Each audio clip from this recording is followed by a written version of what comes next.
Hello, my name is Dr. Henry Irving, and I'm a senior lecturer in public history at Leeds Beckett University. And as part of the 1152 Club programme, I've been invited to give an overview of the Leeds Blitz, or more precisely, the air raid that took place on Leeds on the 14th of March 1941. What's the difference? Well, the Leeds raid didn't count as a blitz because only 25 tonnes of explosives were dropped on the city rather than the 100 tonnes needed for that particular threshold. The government's official notice described this as, I quote, a sharp raid. It also played down the extent of damage, noting that although fires were started, these were quickly put out, and it wasn't thought that there were that many casualties. Now, you probably don't need me to tell you that 25 tonnes of explosives could still wreak a large amount of damage. And the bombs that dropped on Leeds were accompanied by a large number of incendiaries and also delayed action or time bombs. All of these caused over 100 large fires, damaged over 4,500 homes, and left 65 people sadly dead. And this number actually was much higher than was known at the time of the government's official announcement.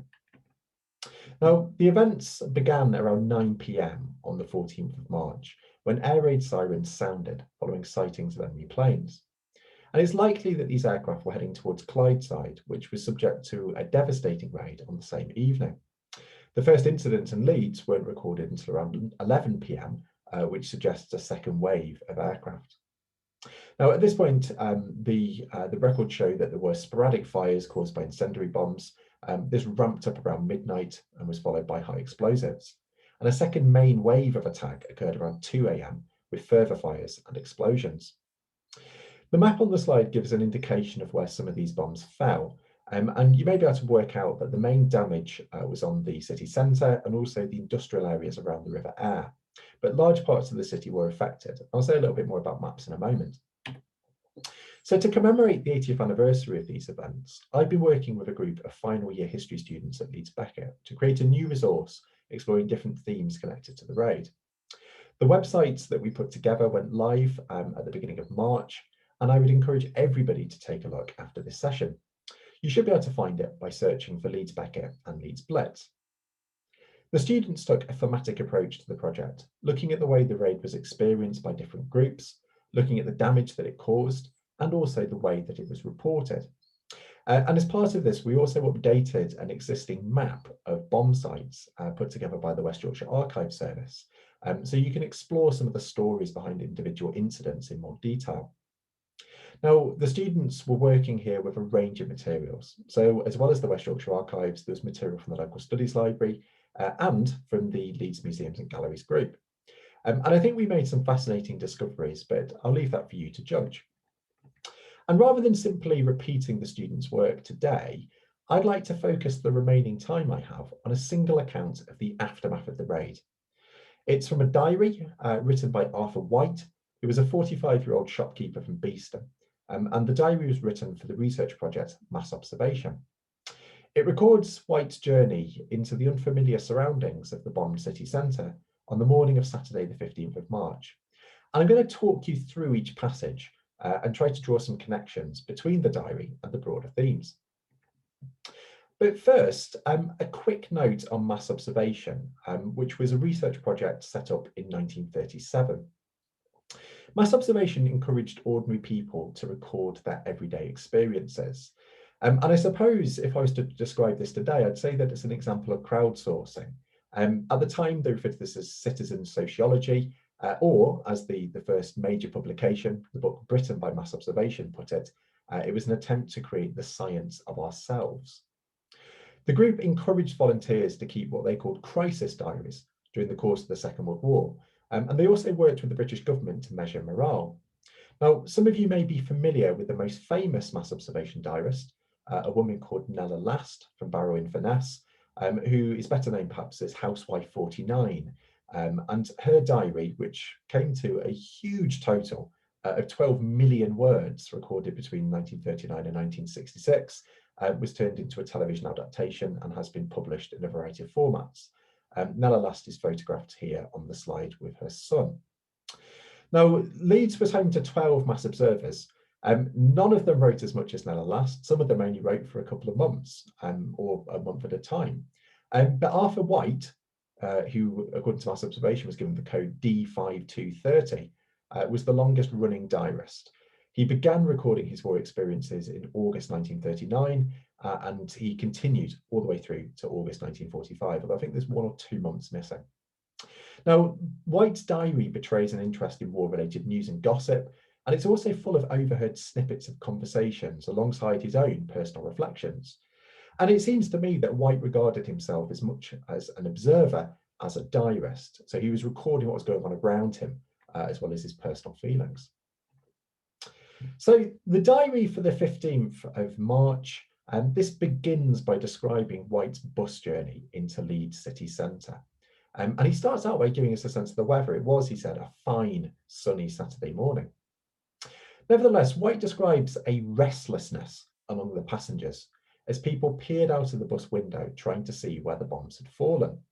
And he quotes some of the passengers saying, "Look at this, did you see that?" And I think that this is a useful reminder that bombing was geographically specific. It did not affect everybody equally. And even if you'd slept through the raid, you might not know what had happened. Now, as the bus nears the city centre, White notes, I quote, that suddenly it switched from its direct route and proceeded in a roundabout way. And we know that the transport network in the city was badly affected by the raid, a raid which had put all the main roads into and out of the city out of order, and also put the tram and rail networks out of order as well. So transport is one of the most severely dislocated sort of services as a result of these events. Finally, upon reaching the city centre, White gets off the bus and he describes, I quote, a lingering smell of smoke and streets, I quote, full of broken glass. And when he's confronted with sort of one particular view, he gets off the bus, he sees a street that he recognises full of a pile of bricks and debris. And he says, I quote, it looks like the spew of a drunk. And I think we get the sense of just how much destruction this caused, this kind of haphazard nature of bombing. You may also be able to pick up a sense of that from the photograph. This shows a bomb-damaged house in Woodhouse, and it's taken from the Leodis photograph archive. And just showing the kind of the aftermath of these events. Now, White's destination in the city centre was a wholesale warehouse. And upon entering the building, he was taken to the top in order to look out over the city. So he seems to go to the top floor because he describes broken windows. He also describes looking down on a hotel, and he says, I quote, its roof was bent in like a child's cardboard toy. And I think this is a reminder of both the morbid fascination that people had, perhaps still have, with scenes of destruction, as well as the incomprehensible and almost absurd destruction of familiar spaces. And things become more absurd when someone turns on the radio. So noting the wireless going on, he says, I quote, it blares with a swing tune. For a moment, I feel I could burst out laughing. It all seems so mad. And this juxtaposition of the ordinary and the extraordinary is a common theme in recollections of the Blitz. So not just of the raid in Leeds, but also of sort of recollections of bombing elsewhere during this period. Now, when White leaves the warehouse, he gets back on a bus and goes out to his shop, which is in a Leeds suburb. And I'm afraid I don't know which suburb it's in. I'd love to know. He seems to own 2 shops, one in Leeds and one in Harrogate. So maybe it'd be possible to find out, although I've not been able to do so yet. But whilst he's at the shop, White records what he calls a conversation jumble. And this is a wonderful term. Basically, he means snippets of conversation that he overheard from his customers. I put these on the slide, and I think it's just worth me working through a few of them. So let's start with the first. My God, I just feel chilled all over. Who was it said they couldn't find Leeds? A warden was killed near our place. It was a young woman. A man had both his legs blown off. He died this morning. The 3 children slept through it in the cellar. I didn't wake them. What was the use? The town hall's been hit. The infirmary's been hit. The museum's been hit. The Black Prince has been hit. The market's been hit. The civic hall's been hit. 8 people were killed in our district. They're still looking for bodies. The front of our house was blown away. My father and sister were home at the time. 6 bombs dropped across the park near my home. There must have been 100 places over.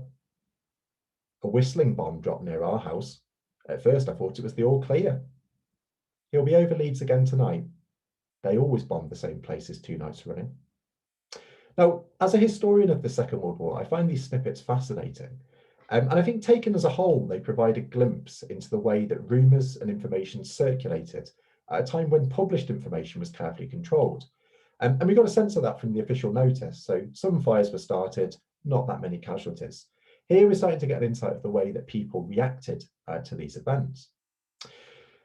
So I think this kind of flow of information at a ground level is particularly important in the case of the Leeds raid, because the city's telephone exchange had been put out of action during the course of the bombing, and actually details only emerged in dribs and drabs. So it wasn't until later, sort of in the raids, and certainly kind of during the course of Saturday, that the true number of casualties actually emerged. And on an individual level, I think these snippets also show the kind of things that mattered to those living through the raid. Or at least the things that mattered to White, or mattered to him enough to record in his diary. We get a sense of the emotional reaction to the bombs, the shock at familiar spaces being bombed, and also a sense of the human cost that all of this had. And all of these themes appear in the students' work. I mean, we also get a sense of the type of sort of concerns, there's sort of rumours that would be circulating at this time. So particularly this idea that the Nazis would come back. And I love that final one. He'll be back over Leeds again tonight. So here personalising the raids with the sort of idea of Hitler, he'll be here. But then at the same time, kind of depersonalising this with they always bomb the same place 2 nights in a row. A really interesting insight into the way that people viewed these events. Now, White's diary ends with him catching the bus to Harrogate to go to his second shop. And he recalls that it was amusing to hear his customers in the town, a town that wasn't hit, complaining that, I quote, they wouldn't like further nights like the last. And I think this is a reminder that the experience of sirens, uncomfortable nights in shelters, and the fear of bombing took its own toll, however amusing White thought that this was.